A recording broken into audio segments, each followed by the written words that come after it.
Hi hello வணக்கம். இன்றைக்கி நம்ம வந்து வெர்சடைல் ப்ரோப்ல என்ன பார்க்க போகிறோம் அப்படின்னு கேட்டிங்கன்னா TNEA-2022.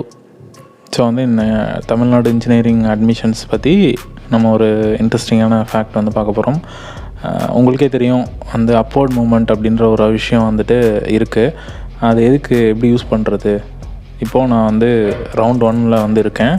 ஸோ வந்து நான் எப்படி வந்துட்டு அப்வர்ட் மூமெண்ட்டை யூஸ் பண்ணுறது, எது வந்து பாஸ் விஷயம், இது பண்ணால் பெஸ்ட்டாக இருக்கும் அப்படின்றத வந்து நம்ம பார்க்க போகிறோம். அப்புறம் அந்த அப்வர்ட் மூமெண்ட்டில் 2 ஆப்ஷன் இருக்குது. ஒன்று வந்து அக்செப்ட் அண்ட் அப்வர்டு, இன்னொன்று வந்து டிக்ளைன் அண்ட் அப்வர்டு, இன்னொன்று அக்செப்ட். ஸோ அந்த 3 விஷயம் தான் நம்ம வந்து முக்கியமான விஷயம். ஸோ மற்ற 2 வந்துட்டு நமக்கு தேவையில்லை. 5 ஆப்ஷன் இருக்கும். அதில் முதல் 3 விஷயத்தை தான் நம்ம பார்க்க போகிறோம்.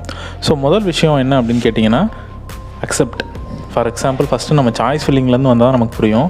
ஸோ ரவுண்ட் 1 வந்துட்டு யாரெல்லாம் இருக்காங்களோ, ஸோ 184.5 வரைக்கும், 200லேருந்து 184 வரைக்கும் யார் இருக்காங்களோ அவங்களாம் ரவுண்ட் 1. ஸோ உங்களோட கட் ஆஃப் வந்து 184க்கு முன்னாடி இருந்துச்சுன்னா நீங்களாம் ரவுண்ட் 1 வருவீங்க. ஸோ இது ரேங்க் லிஸ்ட் வந்து நீங்கள் பார்த்துருப்பீங்க.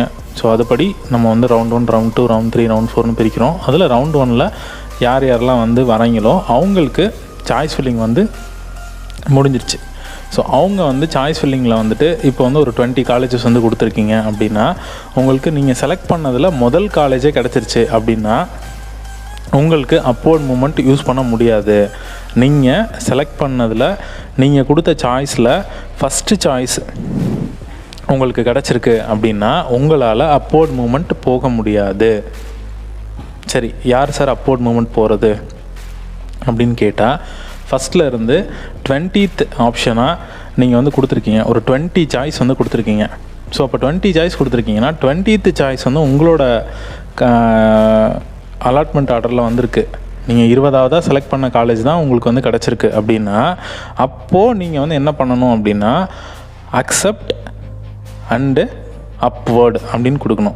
செகண்ட் ஆப்ஷனை கொடுக்கணும். அப்படின்னா என்ன மீனிங் அப்படின்னா, உங்களுக்கு கிடைச்ச அந்த 20ஆவது காலேஜை நான் ஒத்துக்கிறேன், அக்செப்ட் பண்ணிக்கிறேன். ஆனால் இதுக்கு முன்னாடி இருக்க அந்த 19 காலேஜஸில் எனக்கு கிடைக்குதான்னு நான் வந்து செக் பண்ணுறேன். அப்படி எனக்கு கிடச்சிச்சின்னா அந்த காலேஜை நான் எடுத்துக்கிறேன் அப்படின்றது தான் அதோட meaning. So decline and upward அப்படின்னா என்ன மீனிங்னா, இப்போ நான் கிடச்சிருக்க காலேஜ் எனக்கு சாட்டிஸ்ஃபைட் கிடையாது, அதனால் நான் அந்த காலேஜை வந்து கேன்சல் பண்ணுறேன், எனக்கு அது வேண்டாம், நான் அதுக்கு போகல. ஆனால் வந்து எனக்கு வந்து அப்வர்ட் கொடுக்கணும் அப்படின்னா, மேலே இருக்க அந்த 19 காலேஜில் கிடச்சா நான் எடுத்துக்கிறேன், கிடைக்கலனா நான் வெளில வந்துடுறேன் கவுன்சிலிங் விட்டு அப்படின்னு மீனிங். ஸோ நம்ம வந்து 3ஆவது ஆப்ஷனே நமக்கு டேஞ்சர் தான். 4th ஆப்ஷன் வந்து நான் அந்த ரவுண்டை விட்டு வெளில வந்துடுறேன் அப்படின்றது அர்த்தம். அதாவது 4th ஆப்ஷன் வந்து என்னென்னா செகண்ட் ரவுண்டுக்குள்ளே நான் போகிறேன். 5th ஆப்ஷன் வந்து நான் கவுன்சிலிங்கை விட்டு வெளில வரேன். ஸோ இந்த 4th, 5th நமக்கு வந்து வேண்டாம், 3rd வேண்டாம். ஃபஸ்ட்டு 2 ஆப்ஷன் தான் நமக்கு பெஸ்ட்டான ஆப்ஷன். ஸோ ஃபஸ்ட்டு ஆப்ஷன் என்னது? அக்செப்ட்.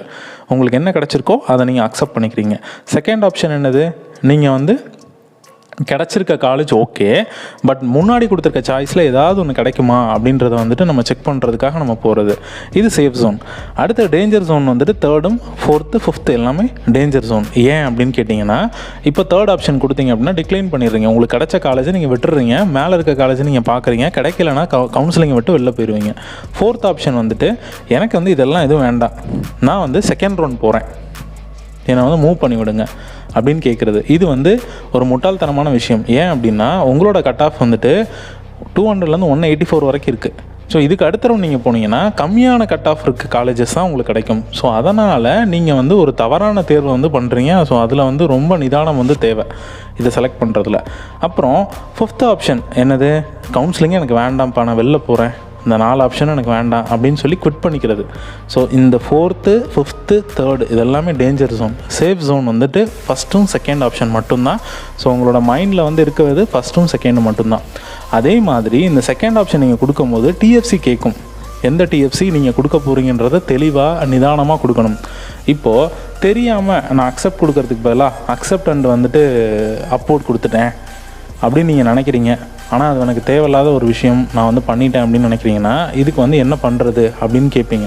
அப்படி கேட்டால் அதுக்கு வந்து உங்களோட நியர்பை டிஎஃப்சி சென்டர் போயிட்டு, நீங்கள் எங்கே கொடுத்தீங்களோ அந்த டிஎஃப்சி சென்டர் போயிட்டு நீங்கள் ஒரு அப்பாலஜி லெட்டர் எழுதி கொடுக்கணும். நான் வந்து தெரியாமல் அதை பண்ணிட்டேன் அப்படின்னு சொல்லி எழுதி கொடுத்துட்டு நீங்கள் அந்த ஆப்ஷனை வந்து மாற்றிக்கலாம், எனேபிள் பண்ணிக்கலாம், நீங்கள் மறுபடியும் பழைய பொசிஷனுக்கு ரீட்டைன் பண்ணிக்கலாம். ஸோ இது வந்து உடனடியாக நீங்கள் வந்து டிஎஃப்சி சென்டர் போயிட்டு நீங்கள் பண்ண வேண்டிய விஷயம். அப்புறம் 15th மார்னிங் 10 AM வந்துட்டு உங்களுக்கு வந்து ஒரு அலாட்மெண்ட் ஆர்டர் கிடைக்கும். இப்படி தான் வந்துட்டு நீங்கள் வந்து கவுன்சிலிங் வந்து ஃபேஸ் பண்ணணும். வேறு ஏதாவது உங்களுக்கு டவுட்ஸு இல்லை வேறு ஏதாவது சந்தேகங்கள் இருக்குது அப்படின்னா நீங்கள் வந்து கமெண்ட் பாக்ஸில் கமெண்ட் பண்ணுங்கள். கண்டிப்பாக வந்துட்டு நம்ம வந்து அடுத்த பதிவில் அதுக்கான விளக்கங்களை வந்து கொடுப்போம். So until then, bye bye, this is Dinesh. இது உங்கள் வெர்சடைல் ப்ரோ. தேங்க்யூ.